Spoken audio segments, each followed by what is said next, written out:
Good morning, everybody. We're live here from the birdhouse. It is Saturday, July 22nd, and we've got an update for you on some of the different things going on around here at the birdhouse, and we've got some of your photos to share. And if you've got any questions, you can go ahead and put those in the comments. If you want to just say hi, that's great also. And also share your sightings. We love to know what kind of things you guys are seeing in your yards, whether it be birds or butterflies or bugs or mammals, any kind of fun things you guys are seeing. Absolutely throw those in the comments. So let's get started here.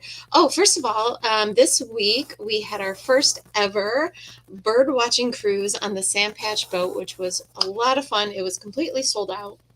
We have two more dates that are happening that are also both sold out, but then we've got a couple more fall dates that are about to be announced also. So if you didn't get a chance to get on the boat, we will be announcing some more dates for September. So you haven't missed out yet. So it was a lot of fun. We saw Kingfisher was the really big thing that really had everybody excited. We saw several of those, one of which was kind of following the boat for a while, which was a lot of fun. We saw great blue heron and some eastern kingbird. We saw lots of barn swallows, some chimney swifts. We saw some cedar waxwings, and there was a pretty good diversity of birds out there for a summer evening. So that was a lot of fun, and you can join in on the fun with some that we'll have coming up. So thank you to everybody who came out. It was a sold out boat and everybody showed up, so it was a lot of fun. So we'll keep you posted on our other cruises as far as what we see, and then when we have some more spots available. So that was our birding cruise on the Sand Patch tour. We'll let you know when those new dates are announced. We were also asked to go on the WXXI show this week called Connections. They were doing a show on native plants and asked if we would join in on the conversation with some actual experts on native plants. There were three other people on the show who really know their stuff as far as native plants are concerned, and I was kind of there to talk about the different birds and things that you can attract to your yard with the native plants. So that is on the WXXI News website if you're local to Rochester or anywhere. If you look up WXXI News Rochester, and under the Connections tab, you can find the link to that if you're interested in hearing about native plants. So I thought I would share with you a couple of the photos of some of my favorite native plants that are growing and blooming in my yard right now. I snapped a couple photos this morning of some stuff in bloom. So this is some trumpet honeysuckle, and sometimes it's called coral honeysuckle, I believe. But this is a nice climbing vine, and it's really good for hummingbirds and a little bit of butterflies too, but mainly hummingbirds. It's got those long tubular flowers that the hummingbirds love to drink from. So that's a favorite of mine. And then this is probably my absolute favorite as far as plants in the garden. Because it's so pretty, and I've had trouble with growing it in the past, but I got this at Amanda's Garden, and they were one of the callers. Ellen from Amanda's Garden was one of the callers on that WXXI show. This is called Turk's Cap Lily. So this is a native lily, and they are in bloom right now. I took this photo this morning in my yard, and they're just such a gorgeous flowers. So those are a couple of my favorites, and you can find those at Amanda's Garden, or sometimes you can find, especially that trumpet honeysuckle, at some different nurseries around town. As far as other plants you might start to see popping up in your garden, I thought I would take a picture of this because I've got this growing in my garden right underneath my bird feeders. And this is if you're feeding safflower seed or a blend with safflower. Don't be surprised if you start to see these pop up. They've kind of got a waxy leaf with little spikes on them, and that's actually a safflower plant. And this is what the safflower flower looks like. So you might start to see some of these popping up if you do feed any kind of safflower seed or a blend with safflower in it. Don't be surprised if you start to see this. Every once in a while I'll get a bright orange flower like this under the feeder, but they're really pretty. So I always just keep them. Just like sunflower plants, I've got several of those that are just kind of popping up throughout the yard, but I just keep them. They look nice. You never know where they're going to show up, but they don't do any harm or anything like that. In fact, the safflower plant seems to be a favorite of bees around, so I just always keep it up. But this is what it looks like in my garden right now. It's just starting to pop up. So this is a safflower plant. And you guys have been giving us lots of reports on fledglings, still all of these little awkward birds that are out and about. And keep in mind that just because a bird is on the ground and can't fly, it doesn't necessarily mean that it's injured. So that is just totally part of their development. Once they leave the nest, they tend to hop around on the ground for a few days. The adults will still come back, the parents will come back and feed them, and they'll kind of disperse and be out on their own. So that is totally normal. If you see a bird that looks like this hopping around on the ground, just make sure you keep your pets away from it. You know, if you let your cats or dogs outside, just make sure that they stay away from the little guys, and they should be just fine. So lots of baby birds are still out there right now. Of course, lots of sparrows. We're getting a ton of reports about them. Lots of starlings, also cardinals, lots of robins, blue jays, and bluebirds too. So a whole bunch of different fledglings that are out there, including the young orioles. So we're getting kind of mixed reports about orioles. Some people are getting them every single day. They're going through a ton of jelly and a ton of mealworms. Other people haven't seen them in a long time. So if it's been a couple weeks and you still aren't getting the orioles, it's probably safe to take your feeders down.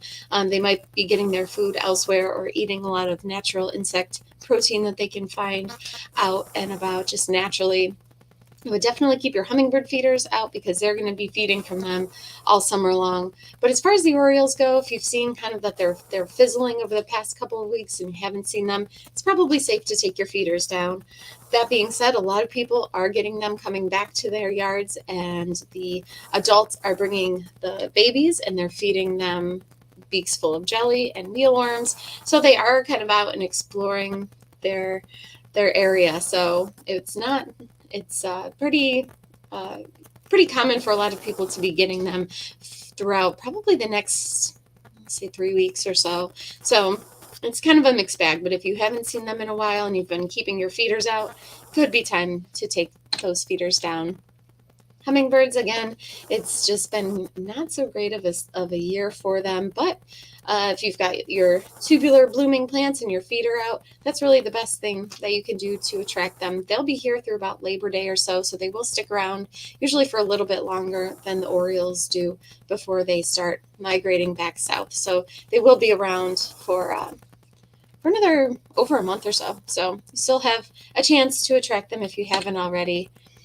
We've got some photos that were sent in by John, who got a new bird feeder. It looks like he got the Squirrel Buster Plus feeder, which is super popular. Not only does it have a nice big ring on it for the cardinals, like this photo shows, but it's squirrel proof. So that ring will shut down and close off these feeding ports if a squirrel jumps on it. So this is a really great squirrel proof feeder. Looks like he got the weather guard for it as well, which goes over the top to keep rain out of the feeder. And I like this picture also not only because it shows the cardinals using the cardinal ring, the cardinal perch on the bottom of it, but it shows what happens to cardinals a lot of the time this year. If you look at this male cardinal here, it looks like he's kind of bald, going bald. That is a common thing that happens with cardinals. They'll have these bald patches on the top of their heads. Sometimes they molt all the feathers on their head all at once, which looks really strange because their skin's black underneath. So you've got this bright red bird with this tiny little head. They almost look like a miniature vulture. And it doesn't mean they're sick or anything like that. It just happens sometimes that they just molt all of their feathers at once on the top of their heads. So they can be bald like that for a couple of weeks before the feathers start to grow in. So if you see that, it doesn't necessarily mean you have a sick bird. It's just something that happens sometimes with cardinals. Blue jays as well. We had a bald blue jay last year behind the store, and it just looked really bizarre, but it's just a normal thing for them. It doesn't happen to every single bird, but sometimes they do just molt all their feathers like that. So it looks kind of strange. And it doesn't happen all the time, but usually it happens in patches, like how this picture shows here. It looks like that crest on the cardinal is going to be growing in shortly. So picture there from John. He also sent in these photos here. Here's a robin We've got what looks like a young flicker here, just growing into some of its new feathers. Really cute photo there of a flicker. And a couple of blue jays hanging out at the feeders. We get questions all the time if with these squirrel-proof feeders, if the larger birds will set them off if they are too heavy. And this is showing here that you can absolutely get a blue jay. You can usually get a couple blue jays on there, maybe even a third before it starts to kind of fall down. But they're such a big bird that usually they just don't all physically fit on that perch anyway. But a couple blue jays here hanging out on the squirrel buster feeder. There's a mourning dove. And then a grackle also. So yeah, the grackles can definitely feed from squirrel-proof feeders. If you are having grackle issues, safflower is the best way to go. Keep in mind they are migratory though, so they will be heading down south in another month or so. So they will be around for a little bit longer, but there are ways to kind of keep them at bay if they are draining your feeders. Moving on to some different insects and butterflies and things that are around. I had this actually in my house this week, which was, of course, very thrilling. This is a what's called a mantid fly. It almost looks like a praying mantis, but with those clear wings like a lacewing would have. So never had one of these guys in the yard before that I've ever seen, at least. So I pulled up some information here from Wikipedia about mantid flies. And mantid flies, also known commonly as mantid lacewings, mantis flies, they are in the order of Neuroptera, which are those lacewings, and so that you can kind of see the family resemblance, if you will, there in those wings. And I'm wondering because with a lot of the mason bee houses that we sell, there's a section, if you've got one of those, and there's a section in the bottom, it's usually in the bottom, with pine cones and things in it. That's for the lace wings. I wonder if that's what's gotten me this mantid fly, just giving it a little space for them to grow and to lay their eggs. So I thought this was pretty cool sighting to see in the yard, actually in the house, and then I let it go out into the yard. There's many genera with around 400 species worldwide, especially in the tropics and subtropics, only 5 species in Europe. And they have what's called raptorial forelimbs, which you can kind of see here, just like the praying mantis does, where they will grasp and grab at their prey. So really, really cool sighting, I think, in to have in the yard/house. Monarch butterflies, people are reporting more and more monarch butterflies, and we have some caterpillars here at the store if you want to see and watch the caterpillars grow. They're pretty small right now, but we do have some monarchs eating from some milkweed here at the store. And this is, of course, what the caterpillar looks like here, and here's the adult on the left. This is what the egg looks like. This is from when we had our butterfly walk a couple of weeks ago. An egg was spotted, and we all got to take a look at the egg, which you can find on the underside of the leaf of the milkweed plant. And this is in my backyard here, another native plant. This is the swamp milkweed, and I had a monarch butterfly drinking from the blooms of that. So I haven't seen any eggs yet in my yard personally, but the monarchs are back, and they are definitely out there laying eggs on different milkweed plants. So if you want to raise the monarchs, keep an eye out, because now is the time to look for the eggs. There's also the mimic of the monarch butterfly called the viceroy. So if you see something that looks like a miniature version of the monarch butterfly, it could very well be this. And you can tell it's a viceroy because it's smaller, first of all, and then it has this little stripe that goes through its hind wing here at the bottom of its wing, which the monarch butterfly does not have. So that's how you can tell the difference between the two. We've had a picture of a question mark butterfly sent in by Bob, and this is, it's sometimes hard to tell what the butterfly is because you can't get a really good close-up version of it. When its wings are folded over its body, they almost look like a leaf. They can be really hard to find, but this is a question mark butterfly, has this little symbol almost on its wings that looks like a little question mark. There's also a species called the comma. If it doesn't have that tiny little polka dot there, then it is a comma butterfly, both of which we do have around here. And as far as host plants go, they'll feed on nettles, both even stinging nettles. So if you've got some of that around in your yard, You might want to keep a little bit of it because it is a host plant for these question mark and comma butterflies. Some different things out there, also some northern pearly eye butterflies you might see out there, and then fireflies, especially if you have tall grasses around or if you've got a whole bunch of tall plants, tall flowers. That is perfect for the fireflies. Keep in mind their larvae do crawl around in the grass. That's where they live. That's where they feed. So you want to avoid any kind of sprays for any of these bugs here if you want to attract a big diversity to your backyard. And this is what the firefly looks like. And this is their larva, which also can glow. So pretty cool. And then also people have been reporting the hummingbird clearwing moths. It's about that time of the year where you'll start seeing them. So if you see something that looks like a hummingbird, but maybe looks a little bit off at your flowers, could very well be this. This is a day flying moth. So unlike most moths, they're active during the day, and you can find them on bee balm a lot of the times. If you have butterfly bush, anything that's attracting a whole bunch of butterflies and hummingbirds, you can find the hummingbird clearwing moth coming to it. So really cool insect there. And I shared this photo from a couple weeks ago when I had the I would say kind of rare opportunity to see a polyphemus moth that was attracted to a light I had out. Really, really cool sighting. They only live for a few days, so I was super excited to see one. I'd never seen one before, and it's got those really big eye spots there on its hind wings. So now is the season to see some of these what are called giant silk moths. They're these really big, sometimes very showy moths. Also was able to see a blinded sphinx moth, which has kind of like cool angular wings there. And this is just a side view of it, which I thought was kind of a funny position there.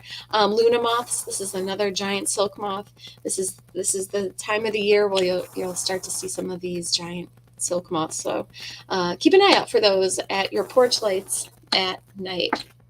And if you are out in any kind of field, any place with lots of tall grasses and flowers, this is another day flying moth called the Virginia centucha moth, and they've got like an iridescent blue back and wings, and they've got a bright orange head, but really cool insect that you can find out there right now. And I thought I'd show this photo too of what's called an Eo moth because Ed, who signs on here regularly, said he had one of those at his porch light recently. So you never know what you're going to find when you look outside, even at nighttime. So keep an eye out. As far as some different resources we have is for plants, because we've been talking a lot about native plants. If you're looking for a good guide, just kind of like a good picture guide for when you go out hiking, we have this Wildflowers of New York folding guide that unfolds like this. And this is actually made by a local author and photographer couple, Randy and Nick Minotaur made this. A lot of you guys probably know them or have met them at a book signing that we have here. And so it's a really easy to use folding guide to identify different wildflowers that are out there. So we've got these. And then as far as native plants go, there's a lot of resources out there. Some of the more popular things we've been selling are, of course, this Bringing Nature Home. This is a new edition from Doug Tallamy. You might have the older edition, has a different cover, but this is, I believe it's the second edition. I don't know if it's the third, but this is newer. It just came out within the past year or two, brand new edition of Bringing Nature Home. We do have his other books in stock as well.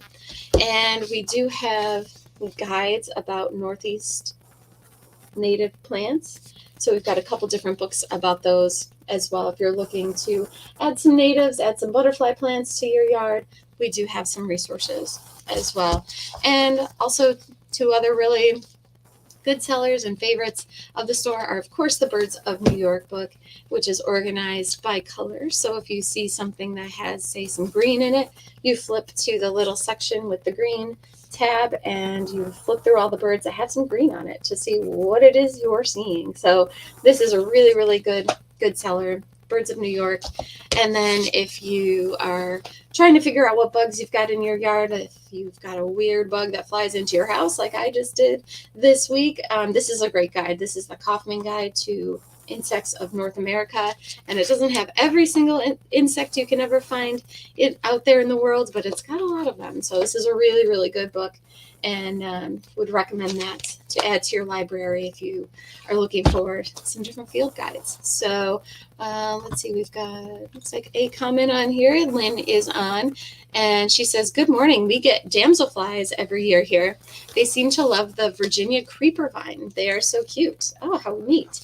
It makes me wonder too if you've got some water nearby, because damselflies have aquatic larvae. So if you're wanting to know what a damselfly is, I've got my handy dandy book here. So they're almost like a dragonfly, but they've got, in general, kind of like a longer, thinner body. So one that's common around here is called the ebony jewel wing. That's this one here with the black wing.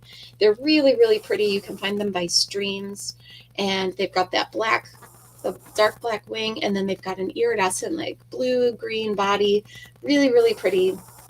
They do have aquatic larvae. I don't know if they show the larvae in here. If you're interested in what their larvae look like, oh yeah, it is in here, but I don't know if you can really see the picture that well.